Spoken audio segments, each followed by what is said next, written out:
Talking about the teachers, the ag teachers that have been around since 1941 when the Eagle Pass FFA was first chartered, I believe talking to, again, some of the older generation that are still around, Mr. Moses, Hassan Moses gave me a lot of names. Zan Mathis gave me a lot of names of teachers that started the program and kind of worked up to what we have now. From what we can gather, Jimmy Johnson was the first ag teacher that was here sometime in the early 40s, and that's when the FFA was chartered. Through the years, other ag teachers have made a bigger impact. We've had a lot of turnover, especially in the first years.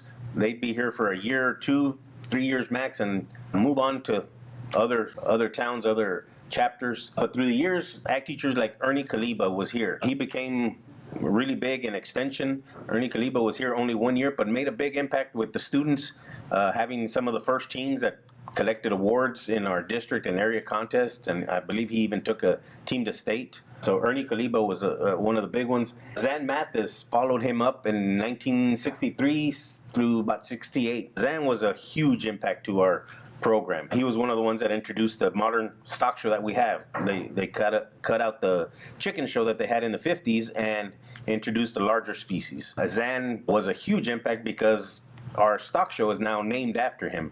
It's the Zan Mathis Maverick County Junior Livestock Show.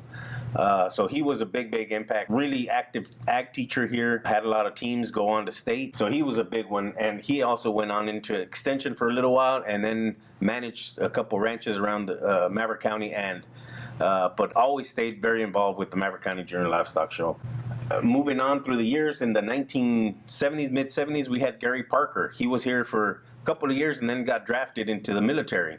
He went to service 4 years during Vietnam and then came back and continued teaching ag here for a couple more years. In the late 70s, I believe he finished around 1980 and then went to banking and finished his career in banking. I just talked to him a couple weeks ago. He's become a pretty good friend, and he was what we called the voice of the San Antonio show barn, or the hog barn. He would announce all the classes and all the people at the San Antonio show. So he became pretty popular around the state. For his voice, but also for his support of agriculture and support of the youth in agriculture.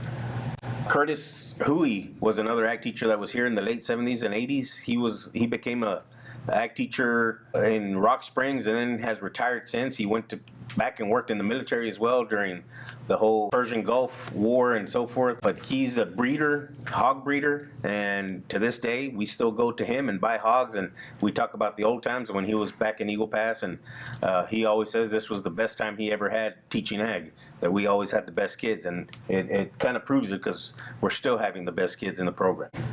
Lloyd Cook was another big one. He was here, I guess, the longest stint up until the ag teachers that are now. He was here for about 11 years. Lloyd Cook was my ag teacher and was a very influential ag teacher because he has had 4 students of his go on to become ag teachers now around the state.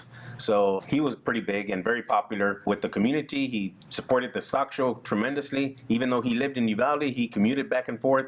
He never failed to give the time to the students here in Eagle Pass. So Lloyd Cook unfortunately passed away a few months ago, but was a big influence to the Eagle Pass FFA. And then here recently, we went into a 4 ag teacher program when we split the schools up. So we have Charles Purcell and Juan Garcia at CC Win, and Jenny Purcell and myself here at Eagle Pass High School. So through the years, the program has gotten bigger. When it started in the 40s all the way through the 60s and maybe early 70s, it was just a 1 ag teacher program. The late 70s went to 2 ag teachers, and now in the 2000s we've gone to 4 ag teachers. So the program has continued to grow, and that kind of shows how many kids are involved at the county show, at the Maverick County Junior Livestock Show, that it has grown and grown. Here recently with COVID, our numbers have dropped a little bit, but hopefully here in the next couple of years we'll take an upswing and start getting more kids involved in the steer projects, lambs, goats, and hogs and rabbits that we're showing at the county.